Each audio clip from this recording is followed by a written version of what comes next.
Halo sobat, jumpa lagi. Melanjutkan kisah Istana yang Suram. Kali ini dalam episode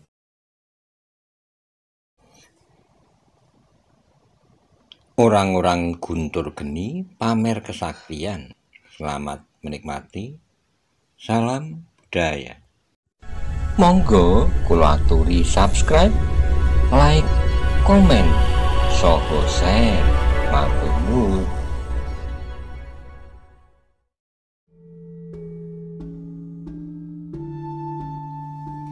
Jangan tergesa-gesa, jawab orang kerdil itu. Mereka pun akan segera melaporkannya kepada Ki Buyut. Tapi aku ingin sekedar bermain-main dengan mereka, agar mereka mengetahui siapakah yang datang di pedukuhan mereka. Mereka telah mengenal kita, orang-orang Guntur Geni di pedukuhan ini. Menurut pengetahuanku, adalah seorang yang telah mengalami perlakuan yang adil karena kesombongannya. Ia telah menjadi cacat. Nah, aku kira tidak ada lagi orang yang akan berani melakukan tindakan yang dapat menjerat mereka sendiri ke dalam keadaan seperti yang telah terjadi. Aku mengerti dan aku telah mendengar cerita itu pula. Tapi biarlah mereka berada di sini. Mungkin salah seorang dari mereka pantas untuk pergi ke rumah Ki Buyut, melaporkan kehadiran kita dan menyiapkan segala keperluan kita. Kawan orang pendek itu tidak sabar lagi. Mereka pun segera masuki halaman tanpa turun dari kuda. Ternyata orang pendek itu benar-benar menahan anak-anak muda yang berada di Banjar. Mereka benar-benar tidak boleh meninggalkan tempatnya. Hanya seorang yang memang mendapat tugas dari orang-orang Guntur Geni itu untuk menghadap Ki Buyut Karangmojo, agar ia segera menyiapkan makan dan minum bagi orang-orang yang telah datang ke Karangmojo. Cepat, bentak orang berkumis lebat. Jika hidangan itu datang terlambat, maka kalian yang ada di Banjar inilah yang akan menjadi korban. Anak-anak muda itu benar-benar ketakutan. Seorang dari di antara mereka segera berlari-lari menuju ke rumah Ki Buyut untuk memberitahukan apa yang telah terjadi di Banjar. Ki Buyut pun menjadi gugup. Ia tidak boleh mengorbankan anak-anak muda yang kebetulan ada di Banjar. Sehingga karena itu maka ia pun segera manggil beberapa orang perempuan untuk membantu menyiapkan makan dan minuman. Berapa orang semuanya yang kau lihat di Banjar itu? Bertanya Ki Buyut kepada anak-anak muda. Aku tidak tahu, jawab anak muda itu. Jadi berapa banyak kita harus menyediakan makan bagi mereka? Anak muda itu termenung-menung, namun ternyata Ki Buyut mendapat akal, katanya. Untuk meredakan perasaan mereka, sebaiknya kita mengantar beberapa buah kelapa. Mereka akan dapat minum airnya sebelum kita dapat menyediakan minuman hangat bagi mereka.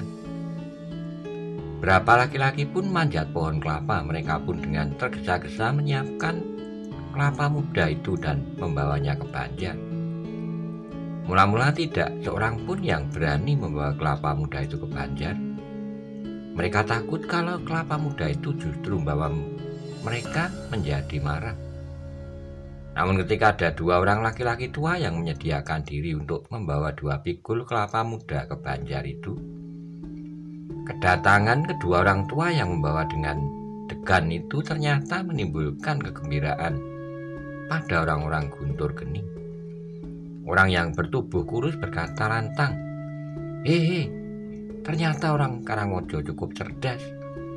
Sebelum mereka dapat menyiapkan minuman hangat, mereka telah memetik beberapa buah kelapa muda. Tetapi, kok kakek tua? Kelapa muda itu masih kurang. Tapi kau tidak usah kembali ke rumah Ki Buyut untuk kelapa muda ke sana. Bukankah di sini banyak terdapat pohon kelapa? Ya tuan, di sini pun ada pohon kelapa. Ambillah beberapa, 10 atau 20 butir. Jangan terlalu banyak. Kedua orang itu termenung-menung, dipandanginya anak-anak muda yang duduk gemetar di sudut halaman. Seolah-olah ia ingin menunjukkan bahwa anak muda itu tentu terampil manjat pohon kelapa. Agaknya orang bertubuh kurus itu pun nampaknya mengerti maksud orang tua itu.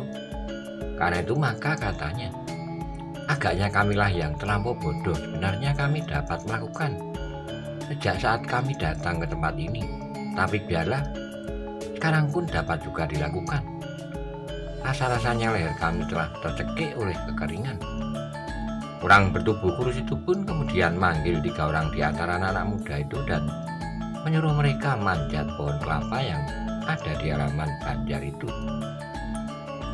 Namun pada itu maka orang-orang tua yang mengantarkan kelapa muda itu ke banjar pun bertanya, "Tuan, apakah kami sudah dapat meninggalkan halaman banjar ini? Pergilah dan katakan kepada Ki Buyut bahwa yang harus ia kerjakan segera diselesaikan dengan cepat.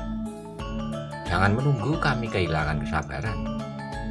"Baik Tuan, tetapi berapa orangkah yang ada di banjar ini?"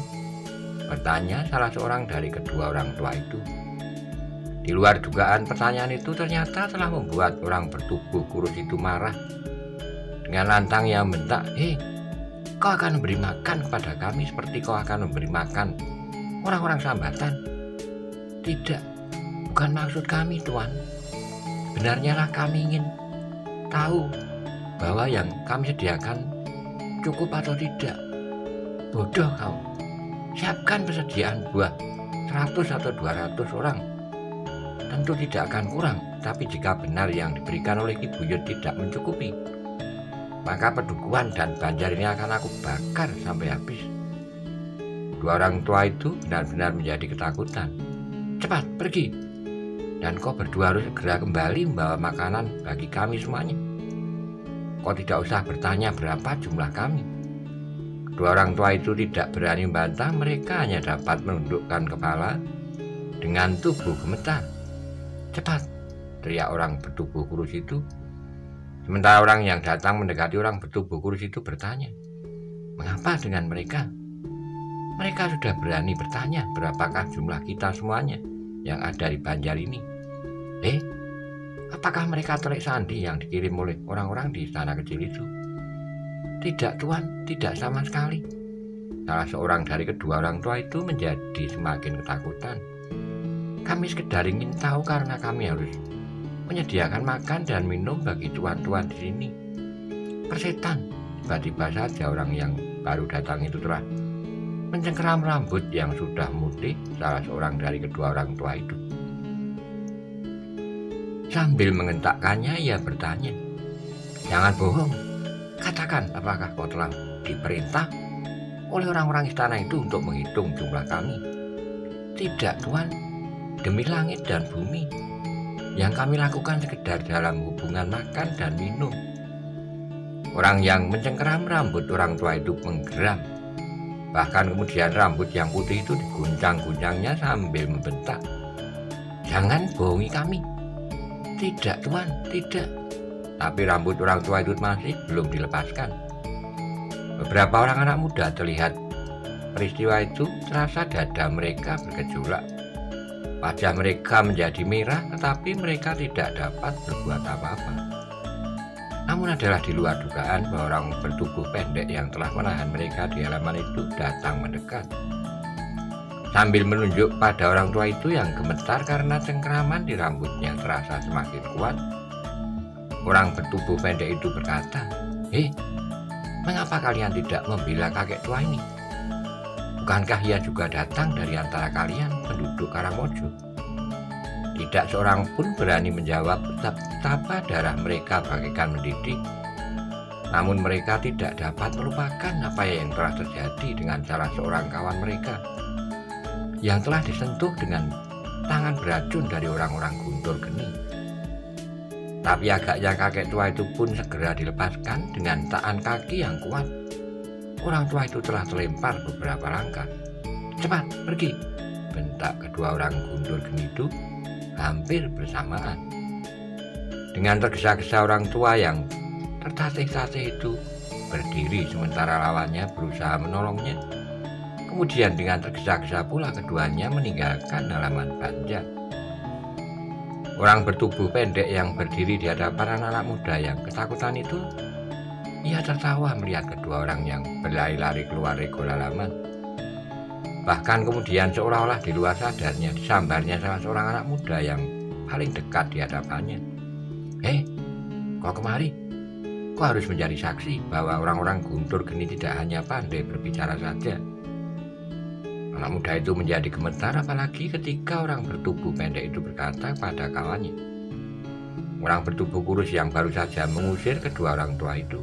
"Hei, lihatlah anak-anak muda, Karangmojo harus mengetahui bahwa kami memang memiliki kemampuan yang akan dapat mengimbangi kekuatan orang-orang yang berada di tanah itu. Jika orang-orang Kumbang Kuning dan orang-orang Cengkir Pitu." Kawannya yang bertubuh kurus mendekatinya sambil tersenyum katanya, "Menarik sekali. Ia harus datang kepada orang-orang lain dan menceritakan apa yang dilihatnya di sini. Hei, kau mau?" Di luar sadarnya anak muda itu menjawab dengan gemetar, "Ya, ya Tuan." Orang-orang Guntur Geni itu tertawa. Orang pendek itu berkata, "Aku dapat membuat kau menjadi cacat seperti kawanmu yang pernah diperlakukan seperti itu. Tapi aku bukan orang yang kejam seperti itu. Tapi aku hanya ingin menunjukkan pada kalian bahwa kalian tidak dapat menolak kehadiran kami, apalagi jika kalian mencoba membantu pihak lain." Anak-anak muda itu justru diam membeku. Mereka menjadi gemetar ketika tiba-tiba saja orang pendek itu mendorong anak muda yang ditariknya sambil berkata, "Berdirilah tegak di situ." Anak muda itu benar-benar telah membeku. Seperti patung, ia berdiri tegak. Dengan gemetar ia membiarkan orang bertubuh pendek itu meletakkan sebuah bluluk kecil di atas kepalanya. Kemudian ia berjalan menjauh beberapa langkah sambil tertawa. Ia mencabut sebilah pisau kecil dari ikat pinggangnya. Katanya, "Aku akan melempar pisau ini dan sasarannya adalah bluluk kecil itu." Anak muda itu hampir pingsan karenanya. Keringat dingin keluar mengalir di seluruh tubuhnya. Kakinya yang gemetar seolah-olah tidak kuasa lagi menopang berat badannya. Suara tertawa orang yang bertubuh pendek itu masih menggema. Di sela-sela suara tertawanya ia berkata, "Jangan bergerak. Pisau kecil ini dapat menyambar hidungmu atau lehermu." Anak muda itu memejamkan matanya ketika orang pendek itu mengayunkan pisaunya. Terdengar gelak tertawa mecah ketegangan. Ternyata pisau itu benar-benar menancap pada bluluk itu. Orang-orang Guntur Geni yang menyaksikannya sempat tertawa melihat anak muda yang hampir pingsan itu. "Kau hanya mampu mempergunakan pisau belati," desis orang bertubuh kecil. "Aku akan pergunakan kapakku." Kata-kata itu bagaikan petir yang meledak di telinga anak muda itu. Apalagi ketika orang bertubuh kurus itu benar-benar meletakkan bluluk yang sudah terluka oleh pisau belati orang bertubuh pendek itu. "Jangan bergerak," teriaknya sambil mengayunkan kapaknya mendatar. Kapak itu terbang dan orang-orang Guntur Geni itu bertepuk tangan ketika melihat kapaknya bukan saja menyambar, tetapi membelah mendatar bluluk di atas kepala itu. Namun yang mengerikan kemudian adalah perintah orang berkumis lebat. "Sekarang biarlah anak-anak muda itu melakukannya." Suara tertawa serentak memenuhi halaman itu. Apalagi orang-orang Guntur Geni semakin lama menjadi semakin banyak berkumpul di halaman. Ketika seorang anak muda ditarik berdiri, maka sambil merengek ia berkata, "Jangan, jangan aku." Tetapi orang-orang Guntur Geni itu tidak menghiraukannya. Justru kepada anak muda itu diberikan sebilah pedang yang besar yang berjuntai hulunya. Juntai itu adalah rambut manusia yang aku ambil dari kepala yang pernah aku penggal, berkata orang yang memberikan pedang itu. "Nah, sekarang akan diletakkan sebuah bluluk di kepala kawanmu itu. Kau harus melemparkan pedang ini. Juntainya akan memaksa pedang itu terbang dengan ujung di depan, langsung mematuk sasaran." Anak muda yang menerima pedang itu menjadi semakin gemetar. Tangannya seolah-olah menjadi lemah, tetapi ia tidak berani menolak. "Jika kau tidak benar-benar melemparkan pedang itu, maka kau akan menjadi sasaran. Biar orang lain yang melemparkan." Anak muda itu hampir menangis. Ia melihat kawannya yang berdiri gemetar dengan beluluk di atas kepalanya, justru menjadi semakin kabur. "Cepatlah, lakukan!" Seorang yang berkepala botak melepaskan ikat pinggangnya tiba-tiba saja. Ia mencambuk anak muda yang megang pedang itu dengan ikat pinggangnya. "Aku hanya main-main," kata orang botak itu. "Tapi jika kau tidak melakukan, aku akan sungguh-sungguh." Tidak ada pilihan lain, 2 kali ia merasakan ikat pinggang itu mengenai punggungnya, semakin pedih. Karena itu maka ia pun segera mengangkat tangannya dan dengan dada yang berdebaran ia membidik sejauh dapat dilakukan. "Jika kau sengaja melontarkan lepas dari sasaran, maka bergantian kau adalah sasarannya setelah kau dicambuk 10 kali. Tidak ada yang dapat dilakukan kecuali memenuhi perintah itu." Tapi batinnya berguncang jika ia menyadari bahwa lemparannya akan dapat membunuh kawannya. Akhirnya ia tidak dapat mengelak. Dengan dada yang bagaikan retak, ia melontarkan pedang itu ke arah beluluk di atas kepala kawannya. Tapi karena ia bukan seorang terlatih, maka ujung pedangnya ternyata telah mengarah ke wajah kawannya yang berdiri membeku. Orang-orang Guntur Geni tiba-tiba telah bersorak ketika mereka melihat pedang itu meluncur tepat dengan ujungnya langsung ke depan. Tapi bukan beluluk kecil itu yang menjadi sasaran. Anak muda yang melemparkan pedang itu pun melihat bahwa pedangnya ternyata langsung mengarah ke wajah kawannya. Sehingga karena itu rasa-rasanya matanya menjadi gelap dan dia tidak tahu apa yang telah terjadi kemudian. Kawannya yang menyaksikan itu pun serentak menjamkan mata mereka. Mereka tidak akan sampai hati melihat kawannya terbelah wajahnya oleh pedang yang besar itu, justru oleh kawan sendiri pula. Namun yang terjadi adalah mengejutkan.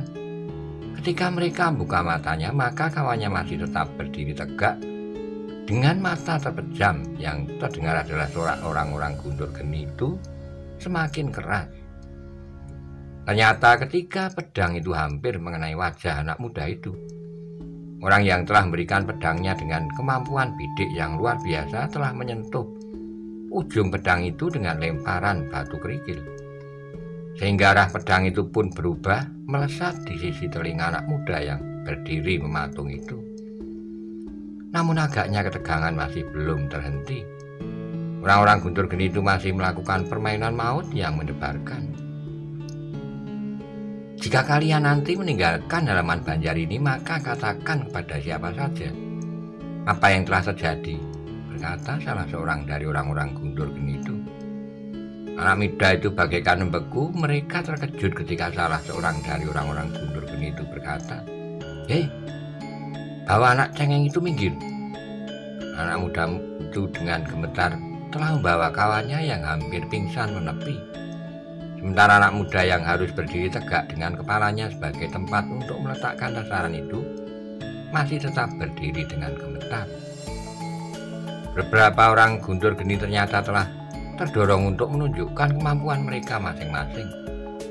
Agaknya mereka mendapat kesempatan dan sasaran yang tidak akan dapat melawan untuk melepaskan ketegangan selama mereka mempersiapkan diri menghadapi orang-orang Kumbang Kuning, orang-orang Cengkir Pitu, dan penghuni tanah kecil yang terpencil itu. Semakin lama permainan mereka justru menjadi semakin berbahaya. Bahkan kegagalan kecil mulai terjadi sehingga kadang-kadang senjata orang-orang Guntur Geni itu benar-benar menyentuh kulit anak muda Bedukuan Karangmojo, meskipun tidak membahayakan. Namun luka-luka kecil itu darah sudah mulai mengalir dan menitik di atas tanah kelahiran, yang untuk waktu yang lama terasa tenang dan damai. 3 orang menjadi tidak sadarkan diri sekaligus. Salah seorang Guntur Geni itu maksa 2 orang anak muda dari Karangmojo menggigit sepotong sabut pada kedua ujungnya, sehingga hidung kedua anak muda itu hampir bersentuhan. "Aku akan memisahkan mereka," berkata orang yang bertubuh tinggi kekar. Katanya kemudian, "Berikan kapak itu." 2 orang anak muda dari Karangmojo itu menjadi seputih kapas, tetapi mereka tidak dapat menolak. Orang bertubuh tinggi dan kekar itu pun kemudian berdiri beberapa langkah dari kedua anak muda Karangmojo itu. Beberapa saat ia masih berdiri sambil tertawa, kemudian katanya, "Bersiaplah, aku akan memutuskan sabut itu, jangan bergerak sedikit pun, agar hidung kalian tidak ikut terputus bersama kelapa itu." Ketegangan telah muncak, tetapi orang bertubuh tinggi dan kekar itu masih saja tertawa. Bahkan ia tetap tertawa sambil mengayun-ayunkan kapaknya. 1, 2, 3. Dengan satu hentakan maka kapak itu pun terlepas dari tangan orang itu, diiringi oleh suara tertawa yang meledak. Orang-orang guntur geni itu pun bertepuk tangan dengan riuhnya ketika kapak itu menyusup. Di antara dua wajah yang pucat pasi itu memotong sabut kelapa di mulut anak muda itu. Namun bersamaan dengan itu anak-anak muda yang tidak tahan lagi oleh ketegangan-ketegangan yang memuncak itu pun menjadi pingsan. Orang-orang guntur geni itu terkejut ketika terdengar suara manggil dari pendopo Banjar. Ternyata pemimpin mereka menjadi jemu mendengar hiruk pikuk di halaman. Setelah orang-orang guntur geni itu mempertunjukkan beberapa permainan maut sebagai pertanda kelebihan yang mereka miliki. "Kalian memang gila," geram seorang yang bertubuh kerdil seperti orang yang mula-mula menahan anak-anak muda Karangmojo. "Apa yang kalian lakukan, Orang yang bertubuh kurus menjawab, "Biarlah mata mereka terbuka bahwa kita memiliki kemampuan bermain senjata. Biarlah mereka bercerita pada siapapun juga bahwa dengan senjata-senjata kita dapat berbuat apa saja. Memotong telinga dari jarak puluhan langkah atau memotong lengan sekalipun dengan kapak dari jarak yang jauh. Hanya anak-anak sajalah yang keheranan melihat permainan kalian," geram orang yang bertubuh pendek itu. "Kemarilah, jangan kalian takut-takuti tikus celurit itu dengan tingkah laku yang aneh." Orang-orang kumbang kuning, cengkir pitu atau orang-orang yang berada di tanah kecil itu tidak akan heran mendengar cerita itu. Jika kalian sekali-kali ingin memperlihatkan kelebihan kalian, berbuatlah sebagai seorang yang mempunyai ilmu yang matang. Orang-orang guntur geni itu tidak ada yang menyaut. "Marilah, kita akan berbicara tentang istana kecil itu." Satu-satu orang-orang guntur geni itu melangkah ke pendopo. Salah seorang dari mereka sempat berkata kepada anak-anak muda Karangmojo, "Pergilah dan suruhlah Ki Buyut cepat-cepat mengantar makanan kami." Anak-anak muda itu termenung-menung, namun ketika mereka pun segera bersiap meninggalkan halaman Banjar, yang bagi mereka yang terluka dan kelelahan oleh ketegangan, dan mereka yang baru saja sadar dari pingsan telah mendapat pertolongan seperlunya dan dibimbing keluar dari halaman itu. Demikianlah orang-orang yang berada di pendopo istana kecil itu mendengarkan cerita tentang orang-orang guntur geni itu dengan seksama. Mereka dapat membayangkan beberapa orang-orang guntur geni itu telah mengerahkan orang-orangnya yang terkuat untuk melakukan pekerjaan yang mereka anggap sangat berat di atas pegunungan Sewu itu. Dalam pada itu Raden Kudorupoko pun bertanya, apakah orang pendek yang berada di pendopo itu benar-benar menunjukkan sesuatu yang disebutnya sebagai orang-orang yang mempunyai ilmu yang tinggi? Anak muda dari Karangmojo itu menggelengkan kepalanya, jawabnya, "Aku tidak tahu." Kawan-kawan yang berada di halaman agaknya tergesa-gesa meninggalkan mereka. Raden Kudorupoko mengangguk-angguk, tetapi ia pun menyadari bahwa orang-orang pendek yang ada di pendopo itu tentu memiliki ilmu yang tinggi. Baginya permainan maut yang telah dilakukan oleh orang-orang guntur geni yang lain itu hanyalah sekedar permainan anak-anak. "Kisanak," bertanya Raden Kudorupoko kemudian, "apakah orang-orang guntur geni itu kemudian melakukan perbuatan-perbuatan tercela lainnya di Pedukuhan Karangmojo?" "Tidak ada yang mengatakan demikian, Tuan. Kemudian aku mendapat perintah dari Ki Buyut untuk segera menghubungi Raden di sini. Pesan Ki Buyut, kepergianku tidak boleh terlihat orang-orang guntur geni, agar aku tidak mengalami nasib seperti yang terjadi atas seorang kawanku yang telah mendapat pertolongan dari Ki Dangalit," sahut Raden Kudorupoko.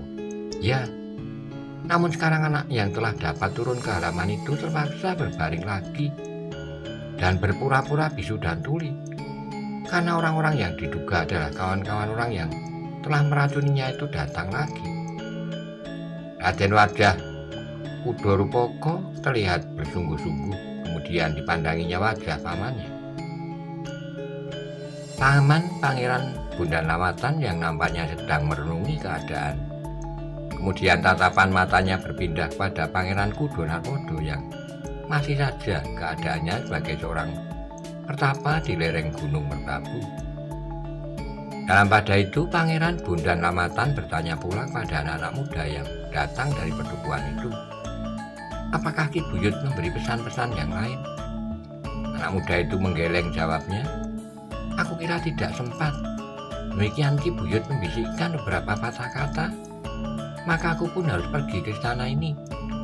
Meskipun aku menjadi sangat ketakutan, tetapi akhirnya aku sampai di sini juga. Terima kasih, keteranganmu sangat berguna bagi kami, sahut Pangeran Bondan Lawatan. Tetapi, masih ada yang akan dikatakan oleh anak muda itu meskipun ragu-ragu. Ada apa? Pangeran Bondan Lawatan menjadi tegang. Bahkan yang lain pun menjadi tegang pula. Katakanlah, tetapi semuanya itu berarti bahwa kami tidak akan dapat mengirimkan hidangan bagi tuan-tuan hari ini. Yang mendengarkan keterangan itu menarik napas dalam-dalam, bahkan beberapa orang di antara mereka tersenyum sambil mengangguk-angguk. Namun Pangeran Bondan Lawatan telah menjawab, tidak apa-apa anak muda, jangan melakukan sesuatu yang akan dapat berakibat buruk bagi kalian. Jika orang-orang itu yang memang mungkin sekali adalah orang-orang Guntur Geni melihat kalian memberikan makanan dan minuman kepada kami, maka akibatnya memang sangat buruk bagi kalian.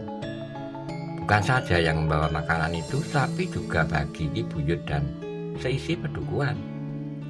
Tapi bagaimanakah tuan-tuan akan makan? Kami akan berusaha sendiri, tapi seandainya kami harus tidak makan 1-2 hari, kami sudah terbiasa melakukannya. Anak muda itu termenung-menung, namun kemudian dengan gelisah ia berkata, tetapi aku tidak berani kembali ke pedukuhan. Tinggallah di sini. Orang-orang Guntur Geni itu tentu akan segera menyerang istana ini.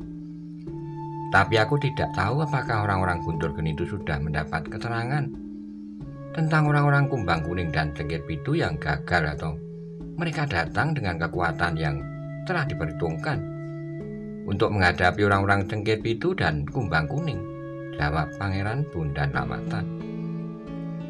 Anak muda itu termenung-menung, namun nampak ketakutan membayang di wajahnya. Jika kau takut berada di sini, berkata Raden Kudo Rupoko kemudian, baiklah, nanti malam sudah gelap, aku antar kau pulang. Tidak, aku takut pulang, tapi aku juga takut berada di sini. Jangan takut, Ki Wiritlah yang kemudian menyaut. Kau dapat tinggal di dalam bersama Nyai Kudo Narpodo. Anak muda itu mengerutkan keningnya. Pangeran Bondan Lawatan pun merasa kurang mapan atas sebutan itu. Tapi karena Ki Wirit sendiri yang menghendaki, maka ia sama sekali tidak menanggapinya.